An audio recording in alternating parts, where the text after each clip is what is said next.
네, 우리 교육장님 또 교장 선생님 저 환영해 주셔서 너무 감사합니다. 안녕하세요.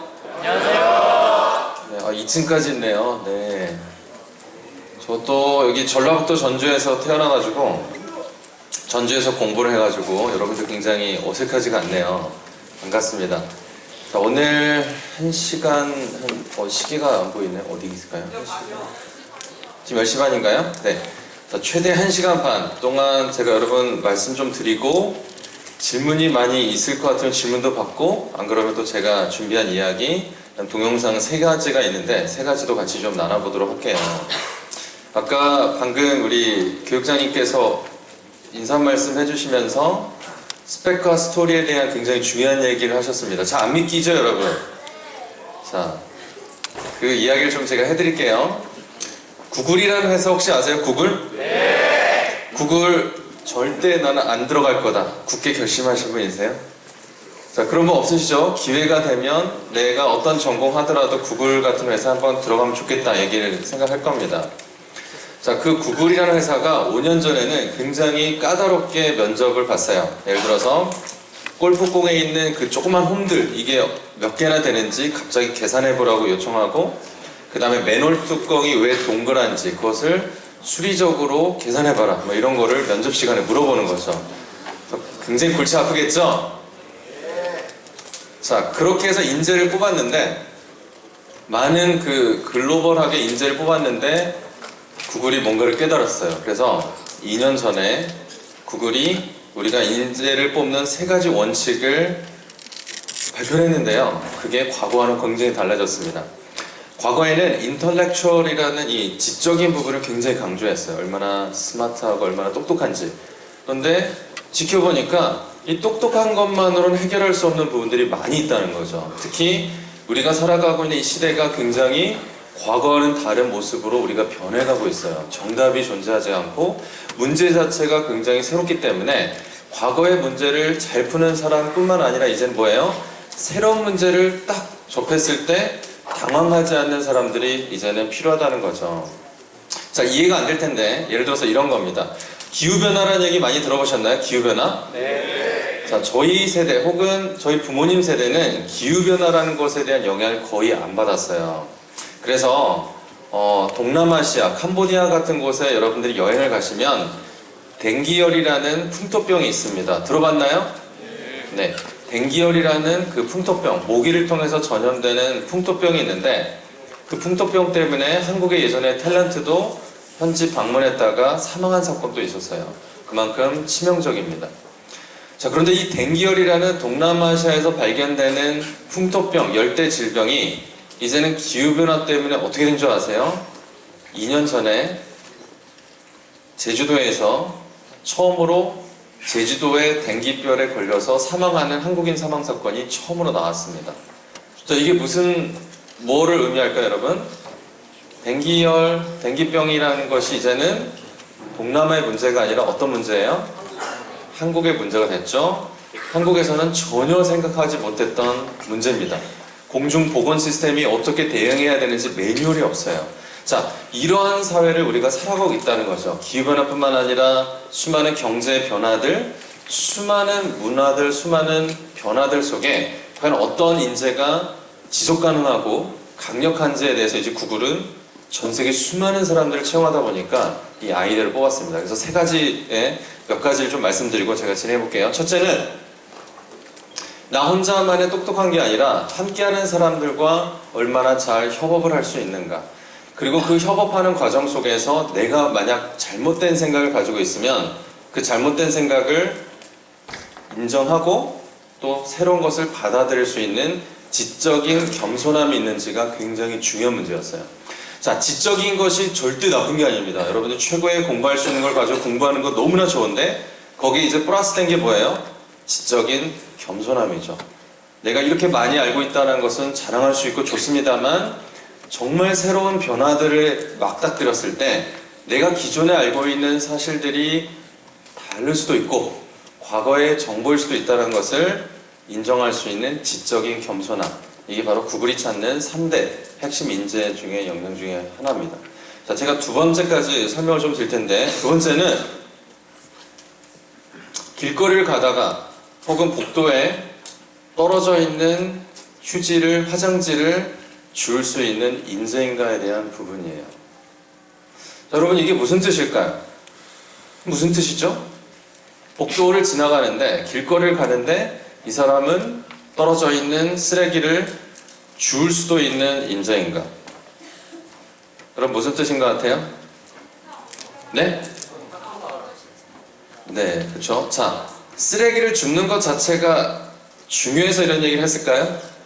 아니죠. 저도 길거리 가다가 항상 보이는 쓰레기 줍는 게 절대 아닙니다.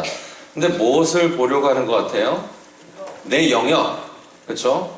나의 분야를 넘어선 공간에 존재하는 저곳의 이슈를 내가 보고 인지하고 공감할 수 있는지에 대한 관점과 태도의 문제를 먼저 보여주고 있는 거죠. 뭐 정말 테크니컬하게 쓰레기를 줍는다 이런 것을 넘어서서 내 데스크, 내 책상 속에서만 생각하는 세계를 뛰어넘어 지금 내가 전혀 알지 못하는 저 아프리카나 아시아나 미국이나 러시아에서 진행되고 있는 어떤 이야기들이 우리들에게 어떤 영향이 있고 나에게 그것이 무슨 의미가 있는지를 생각하면서 사는 사람 누굽니까? 바로 세계 리더가 그런 사람이죠. 자, 그래서 여러분들이 앞으로 살아가야 될 세대는 굉장히 넓은 사회예요. 프랑스 파리에서 테러가 일어나면 그게 영향을 줍니다. 미국 월스트리트에서 뭔가 문제가 생기면 한국의 주가가 굉장히 왔다 갔다 해요. 그 다음에 뭐죠? 중국에서 모래 폭풍이 한번 불면 어때요? 미세먼지가 한국에 다 옵니다. 자, 그래서 예전 코피 아난 유엔 사무총장은 국제 이슈를 패스포트가 없는 이슈라고 얘기를 했죠. 즉 국적을 가리지 않고 무차별적으로 영향을 주는 전 세계적인 이슈가 바로 앞으로 여러분들이 살아가야 될 새로운 세대입니다. 자, 그런 시대 앞에서 여러분들은 어떤 사람이 될 것인가, 어떤 인재가 될 것인지 제가 몇 가지 좀 말씀도 드리고 또 여러분들에게 희망과 또 기대를 드리도록 할게요. 먼저 첫 번째 영상 같이 보고 제가 또 이야기를 시작하겠습니다. 자, 첫 번째 영상 어떤 내용인지 한번 기대해 주세요. Tuni arda jaalatamtu adulaalaati. Eegni ishii adulaala jechuudha. Adaamarraa bajaajiidhaan daqiiqaa 30tu nutti fudhata. Boonoo siimaan hojjete irraa bishaan waraabachuuf uummanni sa'aatii 12 kaasee wal ga'uu eegala. Guyyaa har'aa sa'aatii 1 kaasee asitti tapha kubbaa miilatu jira. Jireenya koo kanaan duraas nan jaalladha. Ammas garuu jireenya koo sirriitti hin jaalladhu. Akka yaada kootti yeroo maraa hawwisoon ni jira. Garee maqaan garee kanaa hin jedha. Maqaan garee kanaa paatriootizim yookiin jaala biyyaa jedhamu. Amma taphattanii to'icha gaarii ni jaalladhu. Kanaaf amma asirratti taphannee meedaa xiqqoo isaanii taphannee akka aanaadhaaf yookiin gamtatti kanaaf immoo biyyattii yaalsuu barbaadeeti. Maaliif Kanaan dura wancaa argattanii beektanii? wancaa tokko amma torbee sadii akkasii hin guunne erga arganne kanaaf isa immoo yalloo guddaadhaan isa arganne jedha. Karaan kubbaa ittiin taphatan baay'ee ajaa'ibsiisaadha. Jaalatamtoonni hiriyoonni keenya warri Kooriyaa galaa jiru karaa Adwaalaatti.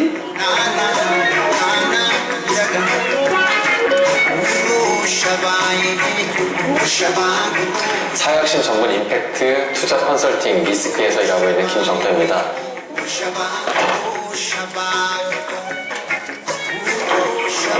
My name is Hainu Nagash.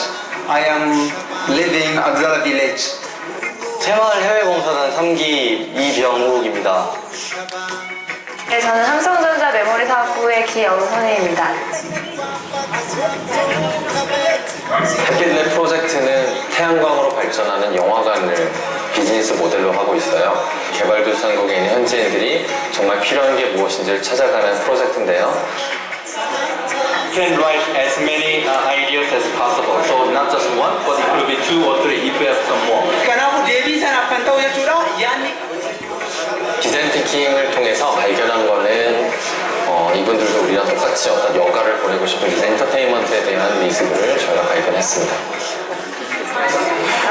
마을 사람들이 해가지고 어두워지면은 딱히 하는 일이 없어요. 특히 건기라서 농사를 못 지을 때는 더더욱 할 게 없어서 기존에 있는 프로젝트는 사실 무겁기도 하고 그다음에 비싸고 유지보수도 어렵기 때문에 비싼 프로젝트보다는 아프리카에 갔을 때 훨씬 더 좀 의미 있게 현지인들이 받아들이기 쉽지 않을까라고 생각을 했고 There is not enough electricity from the hydroelectricity, but here from solar system, the making this solar system and using instruments you brought. 접종 기술은 현지에서 나는 재료를 가능하면 쓰고 이제 주변에 있는 나무 상자 혹은 뒤에 들어가는 광원 부분도 혼전등이나 아니면은 좀 밝은 빛을 내는 전구 렌즈 같은 경우에도 주변에서 나름대로 쉽게 구할 수 있는 돋보기 렌즈만 사용할 수 있기 때문에 햇빛랩은 기본적으로 현지인들이 조립하고 현지인들이 창의적으로 만들 수 있도록 설계가 들어가고 있습니다.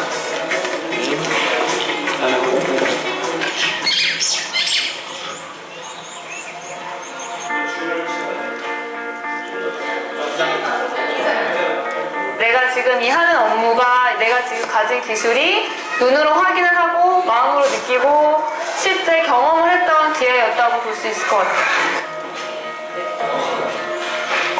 햇빛랩의 이번 단계가 코크리에이션이라는 단계예요. 그래서 우리가 실험적으로 만든 부분들을 현지에 있는 분들이 참여해가지고 공동으로 설계하고 공동으로 개선해내는 과정인데 그런 과정 속에서 정말 엄청난 그 피드백을 주셨어요. 티켓을 바꾸어서 이 여기 있는 분들이 나타내는 그 감정들이 아주 강렬한 것들을 저희가 보게 됐죠. I need a change of the human behavior as well as economical change of the community, like Africa.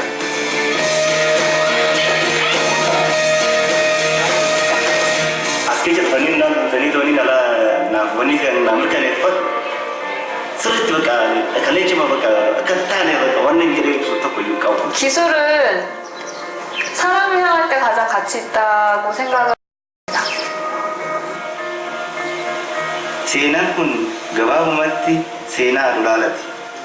Hiikni ishii adulaalaa jechuudha.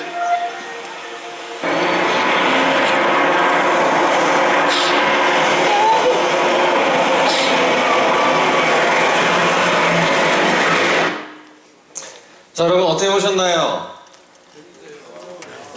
자, 작년에 삼성전자가 전국에 있는 대학교에 채용 설명회를 가면서 보여주던 영상이 바로 이 영상입니다.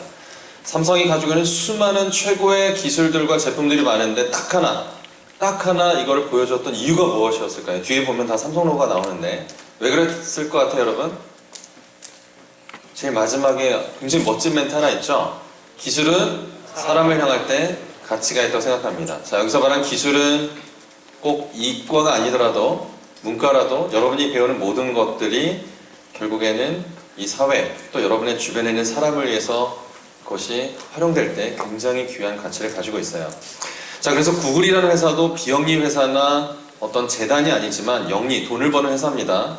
하지만 왜 우리가 뽑는 인재들 중에 두 번째 중요한 기준이 뭐예요?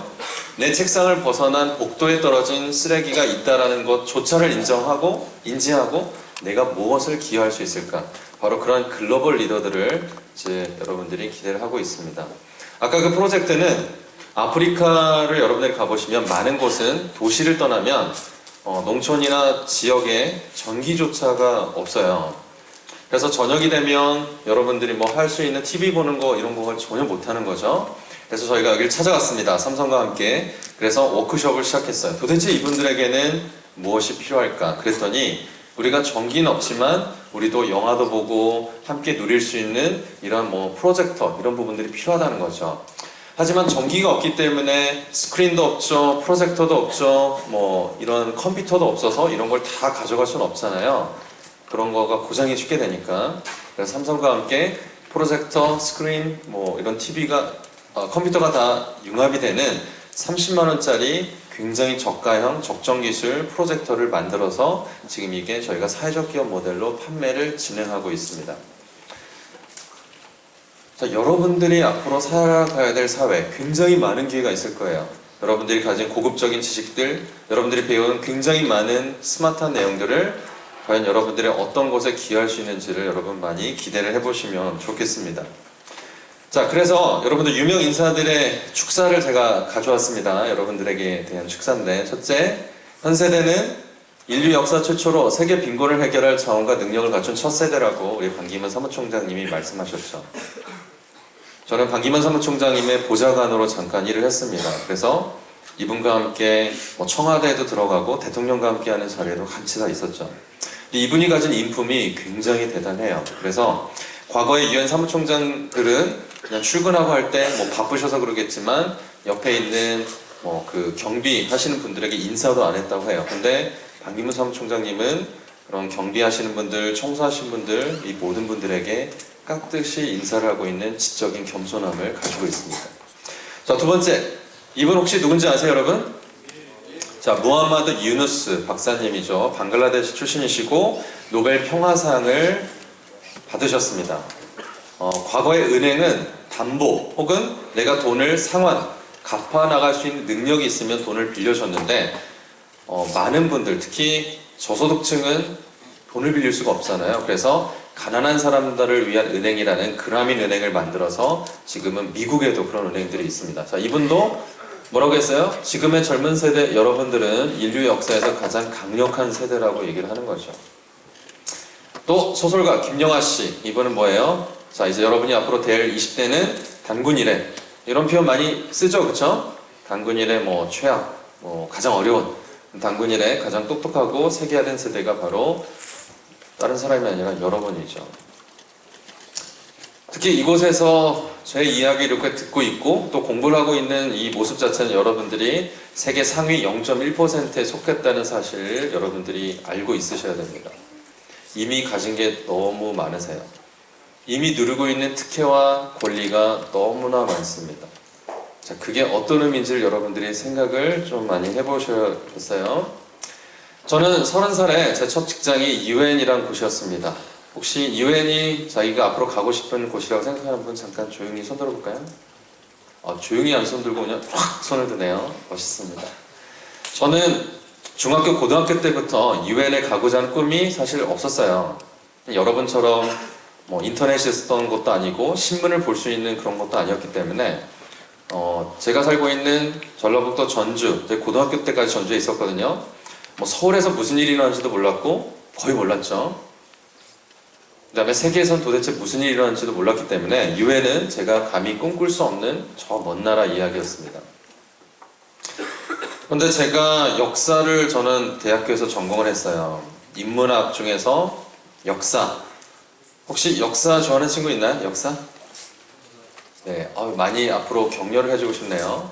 자, 공부하는 게 쉽진 않지만 근데 공부를 잘하면 굉장히 잠재력도 많은 것이 인문문과라고 저는 생각을 해요. 다만 제가 졸업을 했을 때 무렵이 IMF가 터지고 굉장히 경제가 쉽지가 않았던 시기입니다. 그래서 그전 세대는 대학교를 졸업만 해도 한국 경제 성장이 매년 8%, 9%, 지금 중국이 성장하는 것처럼 엄청난 성장을 한국도 진행을 했었어요. 그래서 대학교를 졸업하는 여러분의 먼 선배들은 학교를 졸업하자마자 못 믿으시겠지만 기업을 선택해서 왔습니다. 이해 안 되시죠? 네, 정말 이해 안 되실 거예요. 근데 제가 학교에 딱 있을 때 제 선배들은 공부를 진짜 열심히 했던 건 아닌 것 같아요. 왜냐하면 입사 지원서를 먼저 내서 자기가 경쟁하는 게 아니라 내가 이번에 롯데를 갈까, 삼성을 갈까, 현대를 갈까, 효성을 갈까 이 고민하는 것을 저는 제가 신입생 때 선배님들로부터 굉장히 많이 듣고 자랐습니다. 그래서 저도 졸업하면 그렇게 된 줄 알았어요. 근데 어떻게 됐을까요? 제가 2학년 때 IMF가 뭔지 아세요? 네, 그 IMF가 터져버렸어요. 그래서 열심히 공부를 해도 사회 경제적인 구조가 그러면 안 될 수 있다는 것을 정말 많이 느낀 저는 그런 세대입니다. 게다가 그 당시에 역사라는 것을 전공했기 때문에 그 당시에 취직하기가 굉장히 어려운 상황인데다가 역사를 전공했기 때문에 어떻게 됐을까요? 더 취업 기회가 많았을까요? 어땠을까요? 어려웠었겠죠, 그렇죠? 그래서 군대를 갔다 오고 대학교를 졸업하고 그 다음에 제가 30살이 될 때까지 저는 취직을 할 수가 없었어요. 역사를 전무한 사람을 뽑고자 하는 대기업들이 없었기 때문에 저는 원서를 써볼 기회조차도 없었고 면접을 볼 수도 없었습니다. 한편으로는 그게 저에게는 굉장한 기회였어요. 왜냐하면 저 같은 굉장히 내성적이고 혈액형은 진한 A형에다가 굉장히 소극적이었고 역사라는 어떻게 보면 한국에 관련된 것만 막 계속 봤던 제가 기업이라는 곳에서 내가 취업할 수 없다라는 그 절박함 때문에 제가 눈을 돌린 것이 어디였냐면 바로 세계였습니다. 영어를 잘했던 거 아니었어요. 그 다음에 해외에서 태어났고 유학을 한 것도 전혀 아니었습니다. 그런데 국내에서 내가 할 수 있는 것가 많이 없겠다라는 그 절박함이 저에게 그러면 내가 도전해 볼 수 있는 게 무엇일까를 생각하면서 바로 저는 해외 쪽으로 생각을 해봤죠. 근데 너무나 놀랍게도 뭐 구글도 그렇지만 전 세계의 수많은 다국적 기업, 국제기구, 유엔은 놀랍게도 스펙에 대해서 의문을 제기하지 않습니다. 그래서 여러분들이 나중에 유엔에 원서를 쓸 때가 되시면 깨닫겠지만 내가 어떤 학교를 나왔는지 전공 자체를 물어보는 요구하는 칸 자체가 존재하지 않아요. 뭐를 요구할까요? 그게 바로 오늘 제가 말씀드릴 스토리입니다. 그게 어떤 이야기일지, 여러분들이 어떤 인재인지를 보여주는 그 이야기를 어떻게 준비할지를 저는 30살이 되면서 굉장히 많이 깨닫게 됐고, 그래서 제가 2009년에 썼던 책이 바로 스토리가 스펙을 이긴다라는 책이죠. 오늘 그 내용의 아주 약간의 일부를 좀 들려드릴 텐데 2009년만 하더라도 스토리가 스펙을 이긴다는 책을 쓰고 굉장히 공격 많이 받았습니다. 그게 가능한 건가? 하지만 지금은 나중에 말씀드리겠습니다만 고용노동부에서도 채택이 됐고 제가 만들었던 역량기반서에 대한 내용들이 다 이제는 활용되고 있죠. 자, 그래서 여러분들에게 좀 더 많은 자신감을 드리고 싶어요. 제가 유엔에 있을 때 많은 학생들이 찾아왔어요. 그때 외고, 용인 외고였던 것 같은데 외고 학생들이었는데 지금쯤이면 대학교를 졸업하고 아마 사회생활을 하고 있을 것 같습니다. 어디에서 뭐 하고 있는지 참 궁금해요. 근데 이 친구들이 찾아와서 선생님, 국제기구, 유엔에 들어가려면 어떻게 해야 되냐고 저한테 질문을 해요. 이런 질문을 굉장히 많이 받겠죠? 제가 거꾸로 질문합니다. 너희들은 어떻게 준비하면 이러한 국제기구, 유엔, 다국적 기업 이런 곳에 세계적인 기업에 들어갈 수 있을 거라고 생각하니? 물어보면 거의 비슷하게 한 5손가락 안에 모든 게 다 들어갑니다. 자, 뭐였을까요? 네? 영어. 또? 전공은 어떤 거? 하면 좋을까요? 정치의 기업. 네, 또? 네? 네? 자, 거의 나온 것 같아요. 뭐 국제 쪽이면 무조건 정치, 외교, 국제관계. 그냥 영어를 잘해야 되고 제2외국어, 뭐 프랑스어, 스페인어 이 정도. 자, 그 이야기를 들으면서 제가 결국 내린 결론은 이래서 한국 사람들이 국제기구에 못 들어간다라는 결론을 얻었습니다. 왜냐? 국제기구는 그런 것을 안 보거든요. 근데 대부분의 수많은 똑똑한 대한민국 인재들이 유엔 같은 곳에 원서를 낼 때 유엔이 보고 싶은 내용들을 하나도 얘기를 안 하고 저는 이런 대학교를 나왔고요. 저는 학점이 이렇습니다. 저는 표창장을 받았습니다. 저는 영어 토익이 980점입니다. 뭐 나쁜 게 아니죠.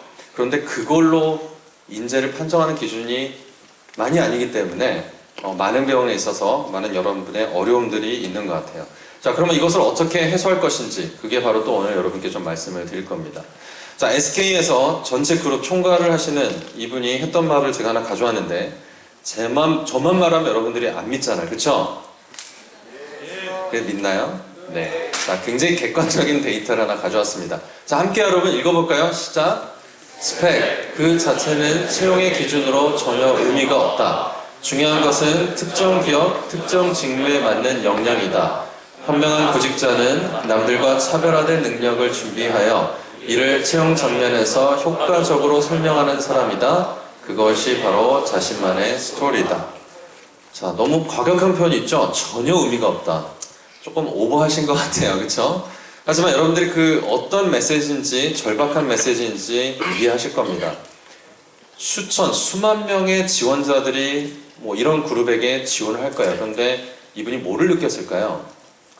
도대체 우리가 뽑아낼 사람이 누군지 모르겠다는 거죠. 그거를 보여주는 사람이 있으면 어떻게 돼요? 이 사람은 우리와 함께하는 사람이라는 것을 알 수가 있습니다. 자, 자, 그래서 제 전반적인 스토리가 스펙을 이긴다의 메시지는 자, 이제 공부 안 해도 된다 이게 아니에요. 자, 이렇게 오해하시면 이제 인생입니다. 여러분들이 할 수 있는 최고의 자리에서 최고의 노력을 해서 최고의 인재가 되는 것은 여러분의 책임이에요. 그런데 그것이 결국 나에게 뭔가를 가져다 줄 것이라고 믿는 것은 굉장한 오해입니다. 구글이 생각하는 것은 공부하지 않는 천재가 아니라 노력하지만 겸손함과 내 자리 너머를 볼 수 있는 글로벌 인재를 원하는 거지, 공부 그만 스펙 없애고 자격증 다 찢어버리는 그런 사람 원하는 거 아니니까 여러분 오해는 하지 마세요. 자, 한국에도 최근에 들어왔죠. 이 특정 회사가 하는 인터뷰 장면을 굉장히 재미있는 만평으로 소개를 하고 있습니다. 자, 어떤 회사예요?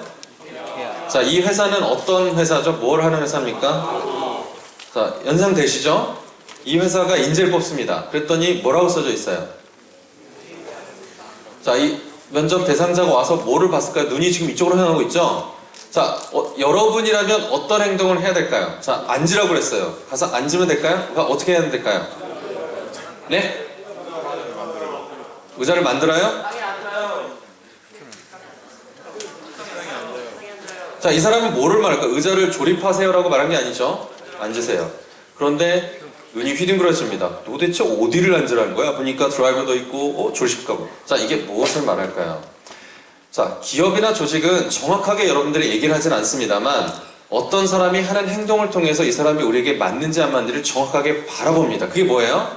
이케아 같은 회사는 본질상 do it yourself, 조립식 가구라는 혁신을 통해서 굉장히 소비자에게 저렴하고 효과적인 상품과 제품과 서비스를 제공하고 있죠. 그쵸? 자, 그런 회사인데 어떤 분이 채용을 하려고 취업을 하려고 딱 들어갔는데 면접에서 이런 얘기를 합니다.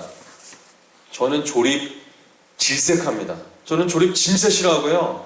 원제품이 와야죠. 어떻게 소비자에게 조립하라고 이걸 다 부담감을 줍니까? 이런 얘기하면 이케아가 어떤 생각할까요? 우리랑 맞지 않는다 생각하는 거죠. 하지만 그것을 어떻게 확인합니까? 바로 확인하는 법이 있죠. 바로 하는 행동을 통해서 이 사람이 말로는 do it yourself, 조립식 가구를 좋아합니다 말하는 거는 믿을 수가 없어요. 근데 실제 하는 행동을 보면 정말 사랑스러워서 그런 건지 정말 멋지게 하는 건지 볼 수 있을까 없을까요? 태도와 눈빛과 이 모든 것이 드러납니다. 그래서 애플의 스티브 잡스는 초창기 직원을 뽑을 때 이런 방법을 썼어요. 다 제가 최고입니다. 저를 뽑아주시면 제가 최선을 다하겠습니다. 이런 말은 누구나 다 하죠. 그쵸? 그런데 진짜 그 말이 진실된 건지를 테스트하기 위해서 면접 대상자들을 이 방에 모은 다음에 그 다음에 옆방으로 데려갔습니다. 그 옆방에는 보자기가 씌워진 굉장히 어떤 물건이 딱 있었는데요. 사람이 둘러싸인 가운데 그 보자기를 싹 펼쳤죠. 그랬더니 거기에는 굉장히 신기한 뭔가의 제품과 기계, 그 핵심, 전자보드가 딱 자리 잡고 있었어요. 자, 이때 스티브 잡스는 관찰합니다. 누가 눈이 휘둥그러지나. 누가 그 눈에 정말 따뜻한 거 굉장히 신기하면서 입이 벌어지면서 와, 이런 기계, 이런 제품, 이런 전자 제품 이런 걸 좋아하는지, 혹은 이게 뭘까? 가만히 서 있는 사람을 어떻게 해요? 정확하게 분간하는 거죠. 자, 오늘 제가 말씀드린 스토리는 말로 하는 이야기가 그래서 아니에요. 바로 여러분의 행동과 태도로부터 나오게 되는 그것이 바로 정확한 스토리의 정의입니다. 아시겠죠? 자, 머릿속에서 지어내고 말로 그냥 대충 하는 것을 전혀 스토리라고 하지 않아요. 여러분이 실제로 경험한 것, 혹은 여러분이 실제로 액션을 취한 것, 여러분의 태도에서 드러나는 그것이 바로 많은 조직과 기업이 결국 여러분한테 보고 싶은 부분이죠. 자, 그런데 몇 가지 이슈가 있어요. 두 가지만 말씀드릴게요. 첫째는 여러분들 여러 가지 이유 때문에 사회적인 상호작용의 역량이 한국이 굉장히 높지가 않습니다. OECD 비교 우리가 많이 하죠. 사회적 상호작용이란 것은 뭐냐면요, 공동체 일원으로 단체 활동에 적극적으로 참여하고 동료와 협동하는 능력인데, 이게 바로 구글이 3대 글로벌 인재 조건 중에 하나로 뽑혔던 아까 뭐예요? 지적인 겸손함이죠. 나 혼자 잘났으니까 내 말 들어가 아니라 동료들과 함께 보조와 호흡을 맞출 수 있는 그런 인재는 진짜 멋진 글로벌 인재가 될 수가 있습니다. 근데 이 부분이 여러 가지 이유 때문에 한국이 특히 어려운 부분이 있는 것 같아요. 자, 이런 부분들을 강화시키기 위해서 어떻게 해야 될지 이따 제가 좀 팁을 말씀드리겠습니다. 며칠 전에 재미난 사건이 있었는데요. 중국 축구팀이 대만 팀인가 붙었는데 결과가 어떻게 됐을까요? 야, 중국 팀과 대만 팀이 축구했거든요. 결과가 어땠을까요? 네? 비겼어요? 경기가 2번 열렸나 봐요. 자, 대만의 인구가 얼마인지 아세요, 여러분? 네? 아마 2천만이 안 되는 것 같아요. 중국은 몇 명입니까? 11억 명 되죠. 자, 산술적으로 보면 11억 명에서 축구 선수들 진짜 잘하는 친구들을 막 뽑으면은 월드 베스트가 만들어질 거예요. 그런데 그렇게 해서 뽑은 중국의 베스트 축구 선수들이 대만이란 정말 조그만 지역에 불과한 곳과 결어서 져버렸습니다. 그래서 왜 그럴까 분석 기사가 나왔어요. 그랬더니 중국은 한 가구 한 자녀 원칙이 있잖아요. 그래서 과거로부터 우리 집을 벗어난 친구들과 교류하고 교감하고 협동하는 부분이 중국이 문화적으로 굉장히 약하기 때문에 아무리 똑똑하고 혼자 축구공을 다루는 기술이 높다 하더라도 이 축구라는 단체 시합을 하는 데 있어서는 뭔가 굉장히 안 맞는다는 것이 재미난 분석이 나오고 있습니다. 자, 그래서 여러분들이 앞으로 겪게 될 수많은 챌린지 중에 하나는 뭔지 아세요? 여러분의 스마트함과 지적인 부분에 대한 부분 사실 문제는 아닌 것 같아요. 바로 또 다른 챌린지는 이겁니다. 여러분 주변에 있는 정말 독특한 수많은 사람들과 어떻게 커뮤니케이션을 할 것인가. 앞으로 2025년과 2030년이 되면 다문화, 배경을 갖는 분들이 국민 10명 중에 한 분이에요. 그 다음에 어르신들이 국민 4명 중에 한 분이 65세 이상의 어르신이 됩니다.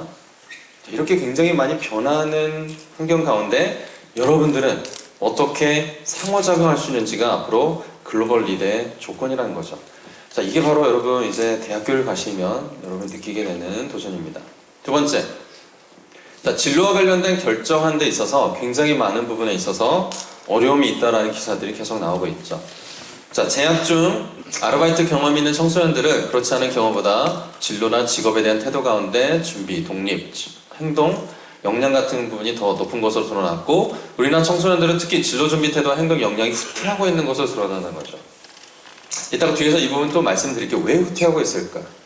바로 구글이 말했던 것처럼 내가 있는 좁은 세계관과 관점을 가지면 진로에 대한 많은 부분의 용기가 후퇴를 할 수가 있습니다.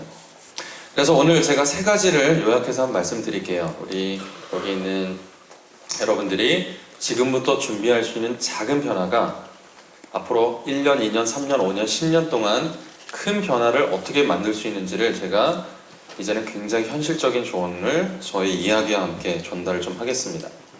자, 여기까지 이야기를 들어보면 현재 여태까지 저의 인생은 굉장히 모범생이었을 것 같아요? 아니면 어땠을 것 같습니까? 굉장히 잘 자란 것 같죠? 네, 고마워요. 그렇게 얘기해 주셔서. 근데 꼭 그랬던 거는 아니었어요. 저는 초등학교 때 경찰서에 참 많이 갔습니다. 그리고 부모님이 용돈을 잘 안 주셔서 학교 주변에 있는 문방구에 저는 가서 그냥 돈 안 내고 수많은 물품들을 그냥 집에 다 가져왔어요. 신기하게 잘 안 걸립니다. 이게 습관이 된 거죠. 근데 그런 습관이 중학교 돼가지고 학교 공금에 손을 대기도 시작합니다. 그래서 퇴학당할 뻔했어요. 그리고 그때 정말 학교와 저희 부모님이 정말 잘 해결을 해서 제가 학교를 퇴학하진 않고 고등학교에 들어가게 됩니다. 자, 그렇게 정신을 차리고 공부를 하면서 30살에 첫 직장을 들어갔는데, 그때 제가 경험했던 얘기들이 이제 3가지 이야기에 녹여져 있어요. 첫째는 참 많은 친구들을 제가 만납니다. 10년과 20년 후의 꿈에 대해서 말하는 많은 친구들이 있는데, 그런데 그 20년 후의 꿈을 위해서 올해, 그리고 이번 달, 그리고 이번 주, 그리고 오늘, 그리고 1시간 후, 5분 후, 그리고 지금 내가 무엇을 해야 될지를 알고 있는 그 스마트한 친구들은 많이 볼 수가 없죠. 대부분 꿈을 꿉니다. 근데 그 꿈은 대부분 꿈이 아닐 확률이 많아요. 왜? 대가를 지불할 용기와 의지를 갖지 못하고 있다는 거죠. 근데 전 세계에서 진짜 무서운 친구들은 어떤 친구들인 줄 아세요? 내가 10년 후에 저 목표를 위해서 오늘 해야 될 것이 무엇인지를 알고 그것을 조금씩 준비하는 사람들이 있습니다. 현실적으로 커다란 목표를 달성하는 게 굉장히 쉽지가 않아요. 그런데 그 목표를 5년이나 10년이란 기간 동안 쪼개고 하루 단위로 굉장히 미세하게 쪼개서 그 작은 것들을 하루에 하나씩, 일주일에 하나씩, 혹은 한 달에 조금씩 만들어가는 것은 누구나 할 수가 있습니다. 의지와 결단력의 문제겠죠. 그것에 대해서 여러분들이 성공한 경험을 갖지 못하시면 이제 앞으로 여러분이 살아갈 시대는 굉장히 장기적으로 기다려줄 수 있는 시기가 전혀 아니에요. 갑자기 제도가 바뀝니다. 갑자기 환경이 변해요. 앞으로 어떤 사회가 될지 누구나 예측할 수 없어요. 그런 시기에 가장 중요한 게 뭔지 아세요? 바로 지금 그런 부분들의 작은 변화들을 만들고 있는가, 그게 여러분들에게 가져갈 수 있는 최고의 역량이죠. 자, 관련돼서 한 가지 굉장히 흥미로운 영상을 또 보고 제가 이야기를 시작하겠습니다.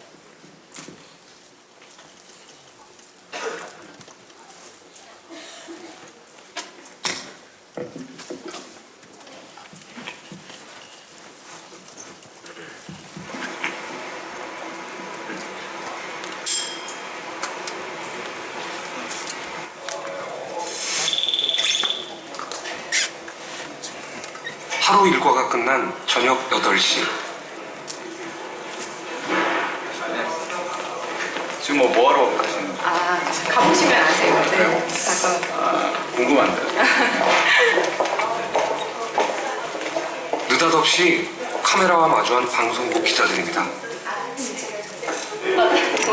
이 이야기를 시작하기 전 함께 볼 영상이 있습니다. 저희가 기자님들에게 영상을 하나 보여드리려고 합니다. 보시면서 편하게 보시면 되는 영상이니까 긴장하지 마시고. 2010년 서울에서 열린 G20 폐막 기자회견장입니다. Yeah, I feel obliged to take maybe one question from the Korean press, since you guys have been such excellent hosts. Anybody? 갑자기 오바마 대통령이 한국 기자들에게 질문권을 줍니다. 당황한 걸까요? 어색한 침묵이 흐릅니다. And I'll probably need a translation though, if you're asking the question in Korean. In fact, I definitely will need a translation. 그런데 이때 Unfortunately, I hate to disappoint you, President Obama. I'm actually Chinese, but Oh, it's wonderful I to think see. I get to represent the entire Asia. Absolutely. We're one family here in this part of the 한 world. 명의 기자가 일어섰지만 My Mandarin also. So 안타깝게도 한국 기자가 아니었습니다. I did say that I was going to let the Korean press ask a question. So I think that you know you How about held up will your my hand Korean anyway. friends allow me to ask a question on your behalf? 일이 커집니다. 한국 기자들은 뭘 하고 있는 걸까요? Well, it Yes, depends on whether there's a Korean reporter who'd rather have the question. No takers. No takers. No takers.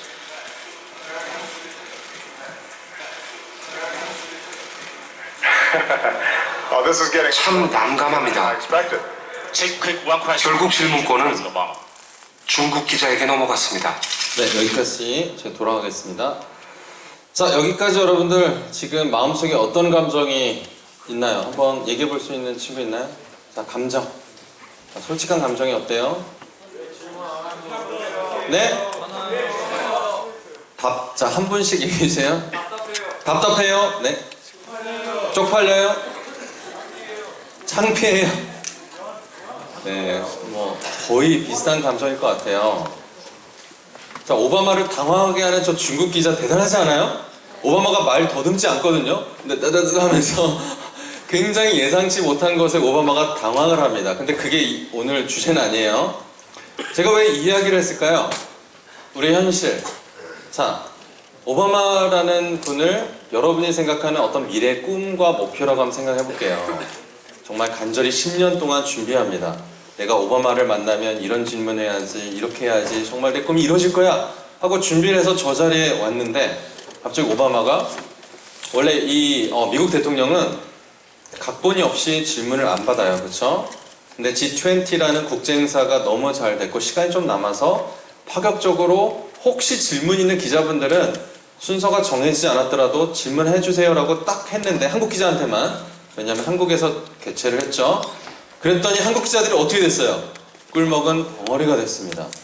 왜 그랬을까요? 이미 다 알고 있는데 뭘 물어보라고 이랬을까요? 근데 왜 질문 못했죠? 자, 영어는 다 통역해 주는데 언어 문제도 아니에요. 자, 질문 왜 안 했을까요? 네? 기사 막 송고해야 되니까. 남들이 할 거라고 생각해서. 자, 여러분이라면 할 수 있었습니까? 이게 바로 여러분께 드리는 질문입니다. 그리고 저게 오바마 대통령이 아니라 여러분의 꿈이라고 생각해 보세요. 그렇게 간절히 준비했는데 기회가 열리고 문이 열렸을 때 저곳으로 다가서지 못하는 여러분의 모습을 봤을 때 어떤 느낌일지 방금 대리 경험을 하셨습니다. 꿈은 갖고 꿈은 외치지만 그런 꿈들 위해서 5년 전인 지금 내가 해야 될 부분의 작은 변화들의 성공의 경험들을 하지 않으면 어떻게 돼요? 저 앞에서 내가 왜 이러지? 안타까움과 쪽팔림과 모든 복잡한 감정을 여러분들이 경험할 수밖에 없다는 거죠. 자, 오늘 영상을 보면서 느꼈던 감정을 잊지 말아주세요. 왜? 여러분의 꿈이 이렇게 되어서는 안 됩니다. 오바마 같은 글로벌 리더들은 이렇게 대화하는 걸 굉장히 좋아해요. 그래서 강연이 끝나면 질문을 물어봅니다. 코피 아난 당시 유엔 사무총장 이분이 서울대 와서 강연을 하셨어요. 2006년이었는데 서울대학교 문화대강당에 500명이 넘고 굉장히 다 서서 막 듭니다. 코피 아난을 한번 만나보고 얘기를 하기 위해서. 강연이 굉장히 재미있었어요. 그리고 질문 시간이 돼서 질문 있습니까? 물어봤는데 자, 어떻게 했을까요? 네? 질문했어요? 자, 질문했다. 질문 안 했다. 네, 안 했다가 맞네요. 자, 한국은 동방 예의지국이죠, 그렇죠? 질문 있습니까? 하자마자 손 드는 것은 예의가 아니라고 생각했는지 500여 명이 넘는 사람들이 다 침묵하기 시작합니다. 그래서 당황한 게 누구예요? 코피 아난이 당황했어요.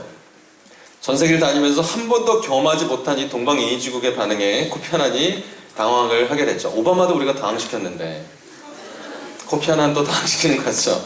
자, 그랬을 때 누군가가 저기서 질문을 했고 코피 아난이 다행이다. 손을 꼭 들어가지고 저 사람 질문 좀 받아야겠다. 질문 받았어요. 그리고 유엔 사무총장이 어떤 리더십이고 어떻게 해야 되는지에 대해서 굉장히 재미나게 영상 질문을 답변했습니다. 그리고 그 사람이 바로 여기에 있는 저였어요. 전혀 기대하지 않았나 봐요. 약간 기분이 묘합니다. 굉장히 의외이신가 본데, 네. 자, 앳된 모습이죠. 자, 그때 저는 대학원에 가서 제가 30살에 유엔에 갔다고 했잖아요. 근데 뭔가 국제라는 것을 더 배우기 위해서 취직을 못한 상태였는데 대학원에 들어갔습니다. 그래서 국제를 막 배웠어요. 제 논문 주제는 유엔 사무총장에 대한 리더십을 제가 논문으로 쓰는데 마침 코피 아난이 왔다는 소식을 듣고 제가 서울대 달려간 거죠. 마음속에 어떤 마음이죠? 이분 한번 만나서 악수도 하고 가능하면 내가 쓰고자 하는 논문에 관련된 질문 좀 던져가지고 이분이 내가 논문에 쓸 내용을 말해주면 좋겠다라는 굉장히 소박한, 굉장히 이상적인 꿈을 가지고 있는 거죠. 자, 그 논문의 핵심 주제에 가장 유명한 권위 있는 사람이 직접적인 코멘트를 해주면 그 논문의 가치가 어떻게 되는 줄 아세요? 상상을 초월합니다.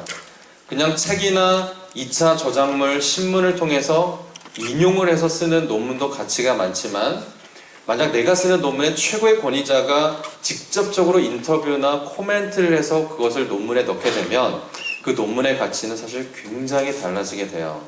자, 그것을 제가 알기 때문에 이때 이걸 찾아갔습니다. 그런데 너무나 쉽지가 않았어요. 왜? 700여 명이 다 내 뒤통수를 보고 있는 것 같아요.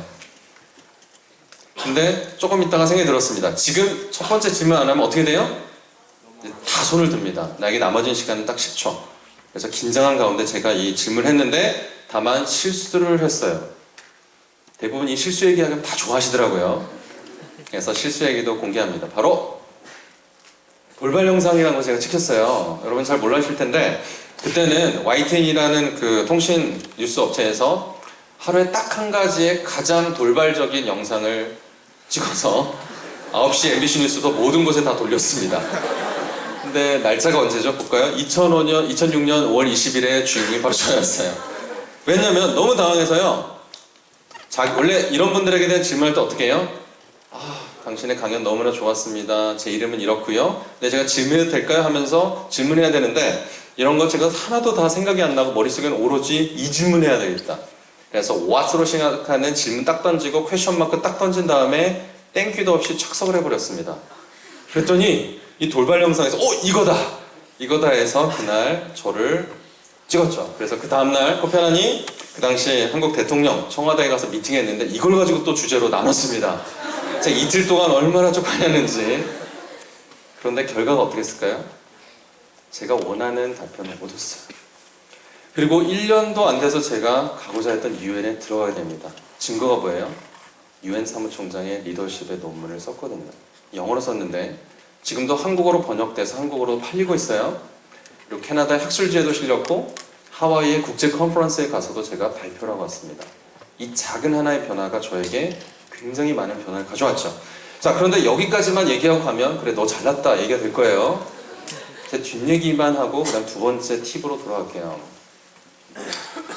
1년 반 전의 저의 모습은 대학원에서 굉장히 힘들었습니다. 사람들 앞에서 발표하는 것을 저는 굉장히 좋아하지 않았어요. 그래서 대학원에서 발표가 굉장히 많았는데 발표할 때마다 이렇게 공개된 자리에서 발표하는 것을 저는 끔찍이 싫어해서 앞에다가 책상을 갖다 놓고 제 몸을 딱 붙인 상태에서 아니면 몸이 막 넘어질 것 같은 느낌이 들어요. 공황장애 있는 거죠. 그렇게 제가 발표를 했어요. 1학기가 지났는데 성적이 너무 안 좋았습니다. 와, 이렇게 해서 내가 나머지 1년 반 동안 영어로 다 수업을 해야 되고 이런 대학원 수업을 다 마칠 수 있을까 고민하다가 정말 안 될 것 같아서 작은 변화를 한번 시도해봤어요. 그게 뭐냐면 한 학기 동안에는 두려워서 질문을 잘 안 했거든요. 근데 2학기 때부터는 모든 수업 시간에 항상 첫 번째 질문을 해보려고 노력해보자 제가 스스로 결정을 했어요. 그래서 2학기 때부터 모든 수업에 일단 질문이 있든 없든 어떻게 했을까요? 손을 들었습니다. 이렇게 손이 왜 이렇게 무거운지 몰라요. 아무것도 아닌데 집에 가서는 막 기지개 다 하는데 수업 시간이나 오바마 앞에서는 이게 손이 잘 안 올라가는 거죠. 일단 거기서부터 시작했습니다. 한 학기 동안 쭉 연습을 했더니 두 가지 효과가 있어요. 첫째, 첫 번째 질문을 누구라도 하는 건 아니구나. 왜냐하면 굉장한 용기가 필요해요. 그래서 이때가 기회일 수 있다는 생각을 하게 된 거죠. 지금을 놓치면 제가 첫 번째 질문하고 나서 어떻게 된 줄 아세요? 700명 중에 거의 200명이 다 손을 들었습니다. 두 번째 기회부터는. 근데 왜 첫 번째 기회를 하지 않을까? 두려움이 있어요. 두 번째는 뭔지 아세요?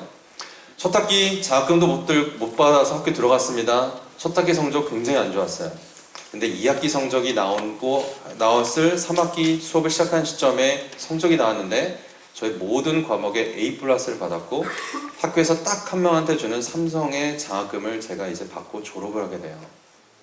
제가 느낀 게 뭔지 아세요? 저는 이런 고정관념이 있었어요. 선생님들이나 교수님들은 학생들이 질문을 너무 많이 하면 싫어할 거야. 너무 많이 하면 점수 잘 안 줄 거야 생각했는데 웬걸 나중에 점수 줄 때 생각하시는데 이분들이 제가 최소한 A 정도 맞을 노력을 하면 플러스라는 주관적인 평가를 어떻게 하게 될 것 같아요? 가장 질문을 안 한 사람이 아니라 적극적인 징계 준다는 걸 제가 까달았어요.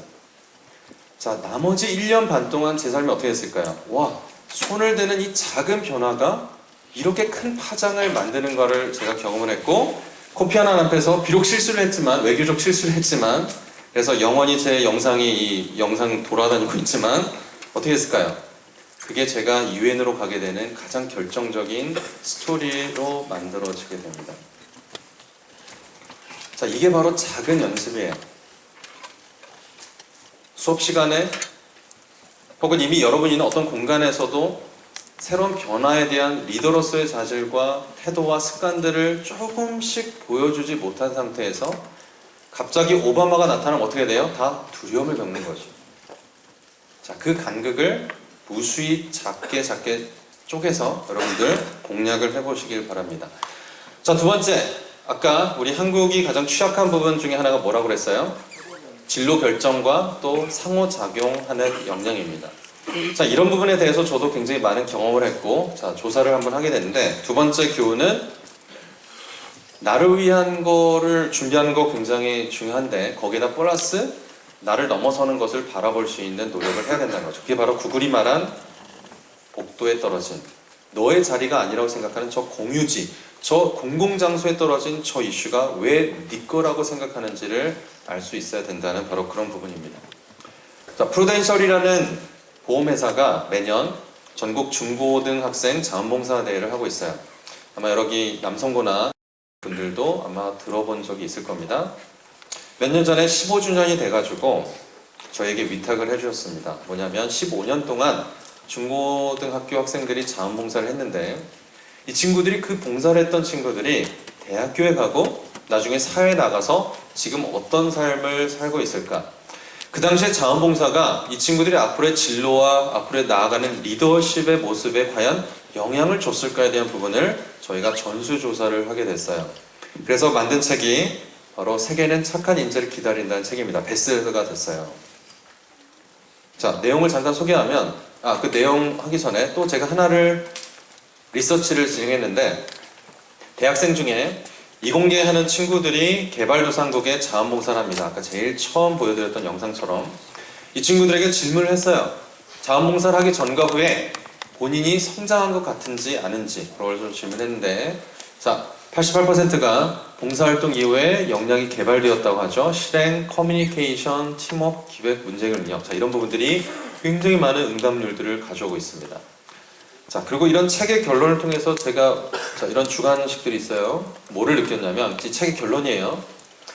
대부분의 친구들은 자원봉사를 중고등학교 때 시작합니다. 왕따를 당하다가 왕따 당한 경험 때문에 자기 친구들을 돕는 새로운 봉사활동을 한 친구들이 있고 소아암 환자들의 그 아픔을 알기 때문에 자기 머리를 생머리를 길렀다가 다 길면 또 한 번 잘라가지고 가발 기증하고 자기는 또 머리 기르고 그냥 머리 계속 나오니까요.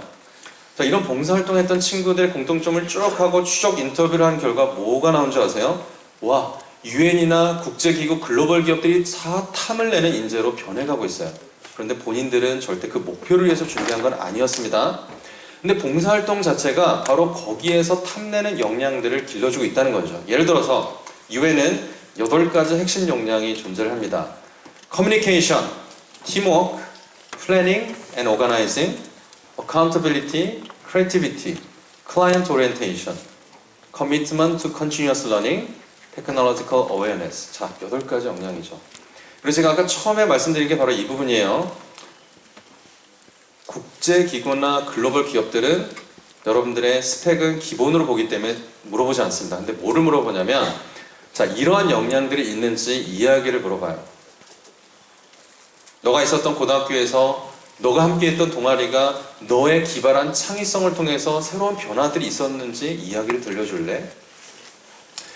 친구들끼리 싸우고 팀이 와야 되는 시점에 너가 그래도 개입하고 중재해서 너의 커뮤니케이션 역량으로 팀의 문제가 중재되고 해결된 경험이 있니? 듣고 싶다. 얘기를 좀 해줄래? 이런 이야기를 들었을 때 대부분의 친구들은 막막해합니다. 그거 말고요. 저 커뮤니케이션 2급 자격증이 있는데요. 이거가 저를 보여주는 게 안 될까? 아니 그거 말고 그거는 너 정말 잘했구나. 근데 너 이야기를 좀 들려주면 어떻겠니? 대부분 그 이야기에 취약한 거가 많이 있습니다. 그래서 세계는 착한 인재를 기다린다는 책 결론이 뭐냐면 와, 착해졌는데 세상에 세계가 원하는 그 인재가 막 돼버린 거예요. 그래서 실제로 자원봉사를 했던 그 친구들이 사회에 나가서 지금 막 대학생을 졸업하고 사회인이고 막 하는데요. 엄청난 리더들이 되어가고 있습니다.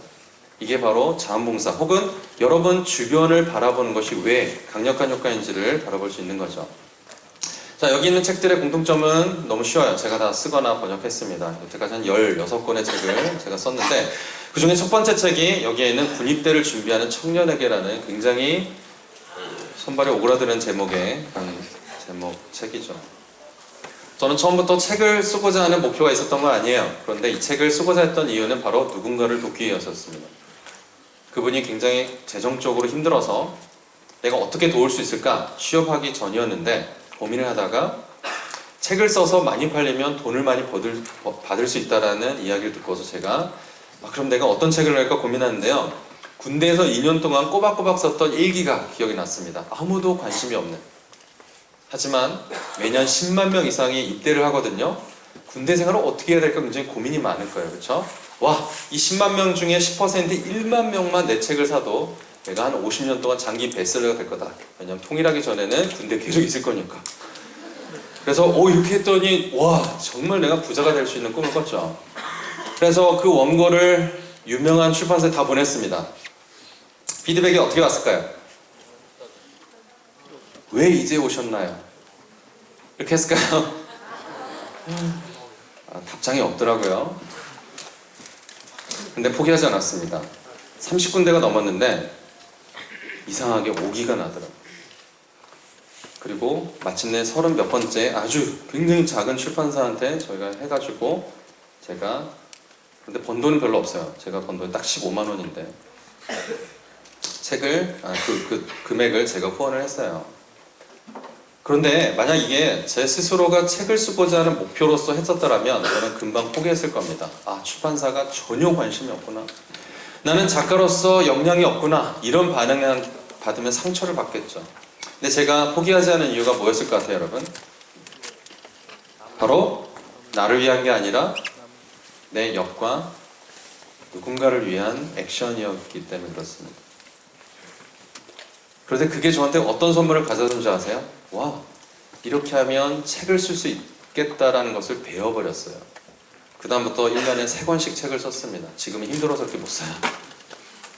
그래서 그 중에 하나가 바로 오늘 주제인 스토리가 스펙을 이긴다죠. 15일 동안 썼던 책이에요. 자, 남을 돕는다는 것은 여러분의 것을 포기하는 게 절대 아닙니다. 여러분들에게 숨겨져 있는 재능, 여러분들에게 숨겨져 있는 그 열정과 잠재력이 무엇인지를 남을 돕거나 다른 사람을 위한 것이 아닌 이상은 나오기가 굉장히 쉽지가 않아요. 그리고 그것을 한번 깨달으시면 여러분들이 얼마나 많은 것에 특권을 가지고 있는지를 여러분들이 이해할 수가 있을 겁니다. 자, 우리가 또 이제 질문 시간을 가질 거예요. 질문 있습니까? 자, 이걸 제가 이따 물어보기 때문에 일단 제가 빨리 끝내고 여러분과 질문하는 시간을 한번 경험해 볼게요. 자, 마지막 세 번째는 좀 장기적인 얘기 할게요. 전 재밌는 얘기입니다. 용기를 가져보셔야 돼요. 스토리를 만든다는 것은 어떤 의미인 줄 아세요? 바로 독특함이 있다는 거예요. 다 똑같으면 소설책, 영화도 안 봅니다. 나와서 가수들이 똑같은 노래 부르면 우리가 가수들에게 열광하지 않죠? 그런데 자기의 아픔, 시련, 자기의 어떤 문제의식들을 자기만의 시와 언어와 소설과 영화로 표현하기 때문에 우리는 그곳에 열광을 하게 됩니다. 사랑할 수밖에 없죠. 마찬가지예요. 여러분들도 그런 용기가 가지셔야 됩니다.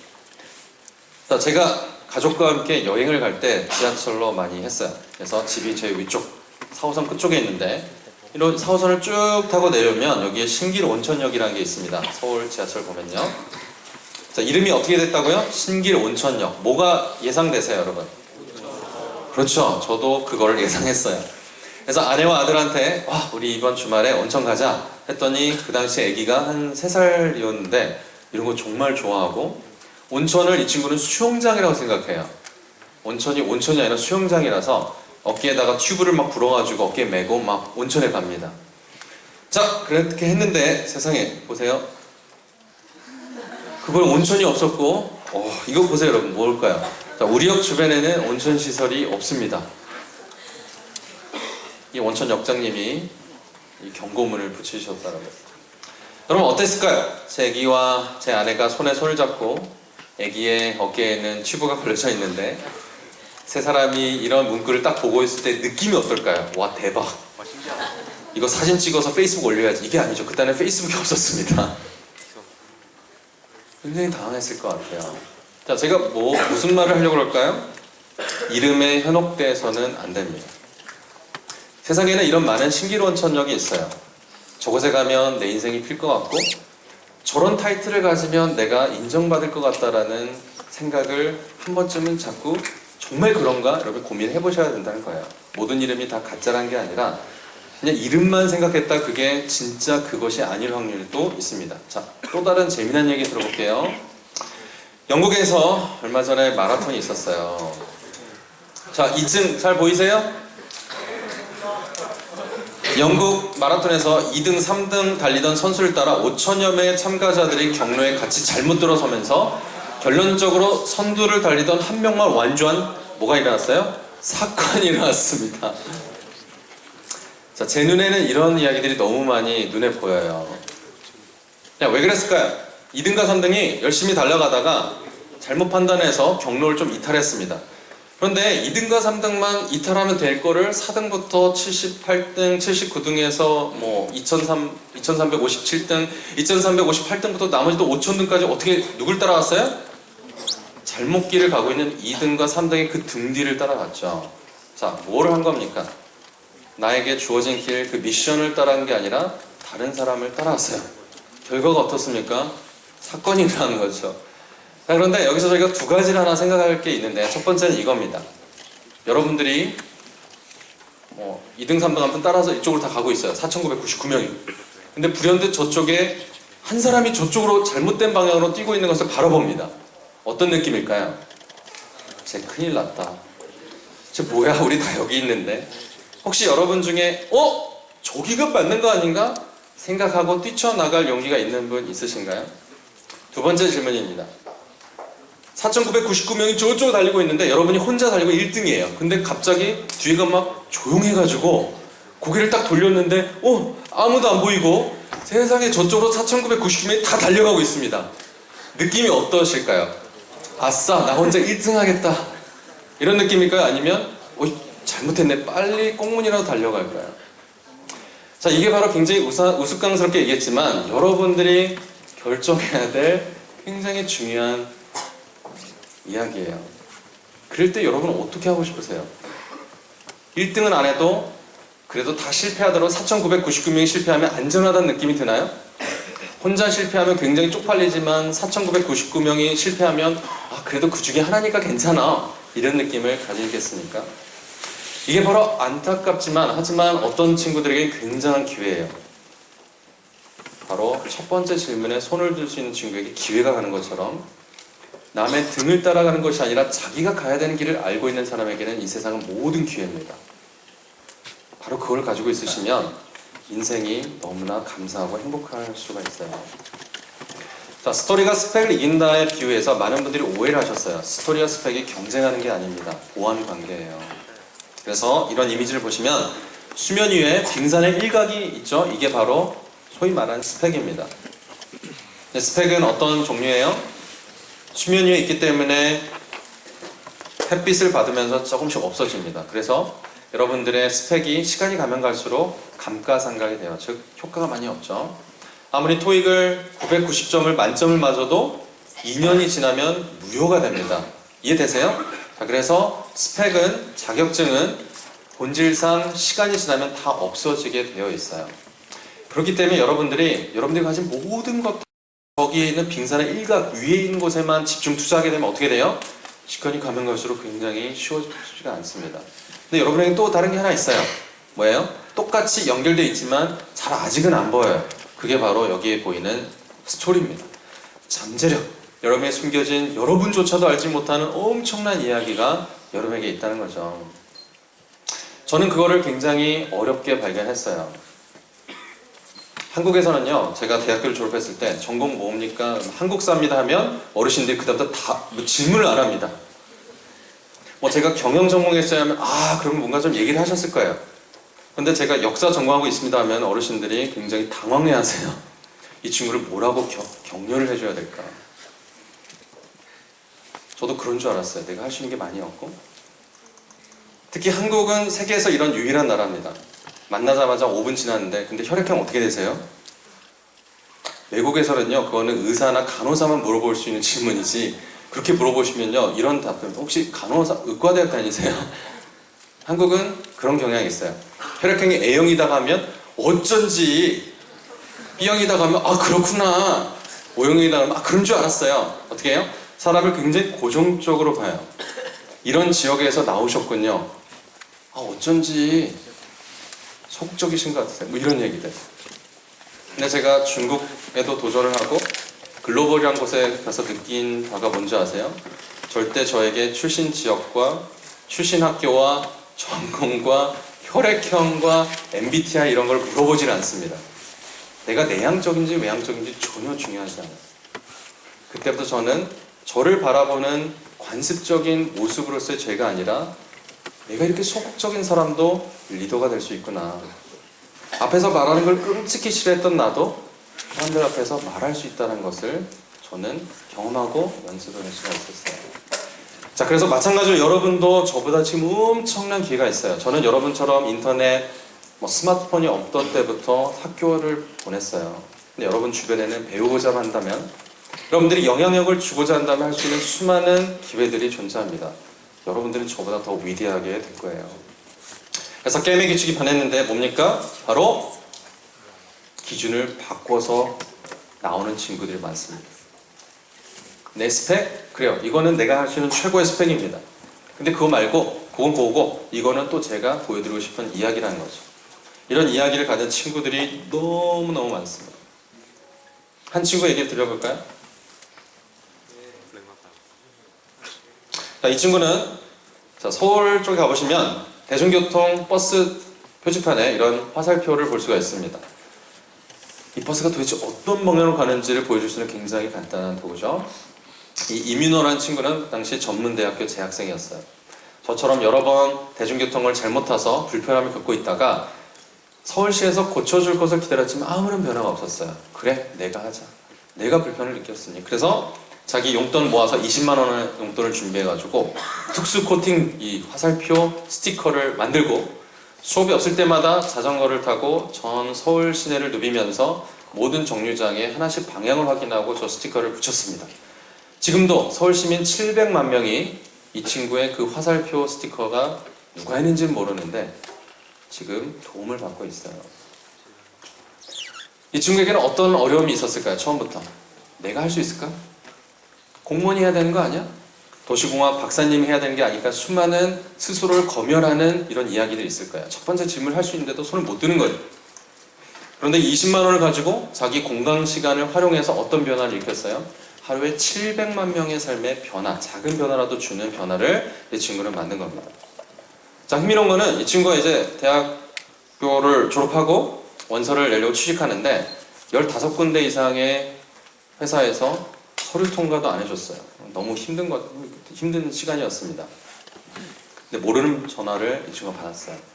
뭐라고 했냐면요. 혹시 이민호 씨인가요? 저희 회사에도 원서를 혹시 내실 생각이 있으셨나요? 아니요, 저는 생각 안 했습니다. 아, 그러세요? 그럼 한번 저희 회사에 원서 내는 것도 생각해보시면 어떨까요? 제안을 받았어요. 그래서 원서를 썼더니 2년 반 전에 이 친구는 현대자동차에 정식 사원으로 입사를 해서 근무를 시작합니다.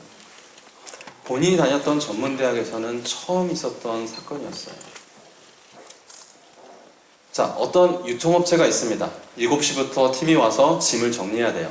근데 이 친구는 군대에서 제대한 지 얼마 안 돼서 굉장히 규칙적으로 생각하는 친구입니다. 6시 반부터 와가지고 먼저 창고에 있는 박스를 정리를 해요. 그랬더니 팀에서 굉장히 이 친구를 좋아하면서 와, 아르바이트로 들어왔지만 이 친구가 정말 우리 물류유통팀의 정식 사원이 됐으면 좋겠다 생각해서 팀장님이 인사팀에 건의를 합니다. 우리 알바 친구를 우리 사원으로 좀 데려올 수 있는 방법이 없을까요? 했더니 이 대기업의 인사팀의 답변이 뭐였을까요? 우리 인사팀의 규정상 모든 사람은 공채 시험을 보고 들어와야 됩니다. 알바는 절대 계약직 사원이, 정규직 사원이 될 수 없습니다. 그래서 어떻게 했을까요? 그 팀이 가만히 안 있었습니다. 계속 위에 있는 회장님, 사장님에게 계속 해가지고 어떻게 했을까요? 결국 그 회사의 인사 채용 규칙이 바뀌었어요. 아르바이트 학생이라도 탁월한 실력과 태도가 인정된 경우에 한해서 부서장의 추천이 있을 경우에는 특별 채용이 가능하다라는 인사 규칙을 바꿔버렸습니다.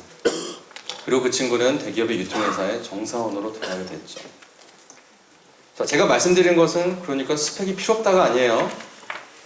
그거가 아니라 또 다른 부분들이 여러분에게도 사실 많이 있을 수가 있다는 거죠. 그 두 가지를 균형 잡히게 만들게 되면 여러분들은 굉장히 차별화된 리더가 될 수가 있습니다. 자, 마지막 영상 하나 보고 제가 마무리를 좀 하겠습니다.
네, 여기까지 보겠습니다. 네, 여러분 박수 하셔도 될 것 같아요. 자, 어떠세요, 여러분? 우리 두 주인공들은 저 박스를 따라가면 성공하니까 저 박스 따라왔어요. 근데 자기들이 여러 가지 여건 때문에 그 박스 안에 못 들어가는 것을 깨닫고 절망합니다. 그리고 마지막에도 자기 모습이 여러 가지 약점이 있고 열등감이 있고 부족함이 있지만 그 순간에 일단 도전하는 거죠. 그리고 스스로를 그 앞에 딱 앞에 서 있습니다. 그리고 마지막에 어떻게 했어요? 그 조그만 해적 모자를 가지고 있는 꼬마가 바로 누구를 선택하죠? 스토리가 있는 우리 두 친구를 선택하는 거죠. 저도 어떤 박스가 있는 줄 알았어요. 이 박스에 못 들어가면 낙오자가 되는 줄 알았습니다. 그리고 뭐 특정한 뭐가 없고 왜 나에겐 이게 없지? 그리고 이 없다라는 것 자체가 무엇을 못하는 충분한 조건인 줄 알았어요. 그게 아닌 게 너무 많았어요. 근데 오히려 여러분이 독특할 수 있는 기회는 어디서 나옵니까? 여러분들이 가지고 있는 문제, 경험 혹은 아픔들조차도 여러분들이 가질 수 있는 굉장히 귀한 이야기가 될 수 있는 거죠. 그리고 그것을 이야기할 수 있고 그것을 여러분들이 보여줄 수 있으면 그게 정말 여러분들이 어떤 인재인지를 많은 사람들은 여러분 볼 수가 있습니다. 어렵지 않죠? 네. 자, 어렵지 않아요. 여러분의 의지가 필요할 뿐입니다. 자, 이런 부분들이 이제는 정부에서도 역량중심 이력서라는 거 제 책에 나오는 개념인데 제가 고용노동부의 진학정책국장님 이런 분들이 초청을 받아서 가서 이런 특강을 했어요. 그게 바로 2010년입니다. 왜 기존의 이력서가 역량중심의 이런 스토리를 나타낼 수 있는 이력서로 바뀌어야 되는지 2010년부터 그런 작업을 진행했는데 지금은 이런 부분들이 역량 기반 이력서로 공공기관부터는 이제 바뀌고 있죠. 앞으로 여러분의 살아갈 시대가 바로 그런 모습입니다. 자, 마지막 세계적으로 생각하고 개인적으로 행동하라. 바로 이게 제가 여러분 마지막 주고 싶은 메시지예요. 머릿속에는 지금 이스탄불, 워싱턴, 싱가포르 이 지금의 시간이 얼마인지 어떻게 되는지 그다음에 여기는 어떤 이슈가 있는지를 머릿속에 생각하는 글로벌 인재이지만 하지만 여러분이 몸을 담고 있는 지금 이곳에서 내가 해야 되는 게 무엇인지 알고 그 작은 행동을 하는 것 이게 바로 여러분 글로벌 리더의 정의입니다. 자, 시간이 조금 남았는데 제가 한번 여러분과 함께 재미난 시간을 가져볼게요. 왜 재미난지는 뭐 아실 겁니다. 그렇죠? 자, 물어볼게요. 자, 질문 있으신 분들 자, 손을 들어주세요.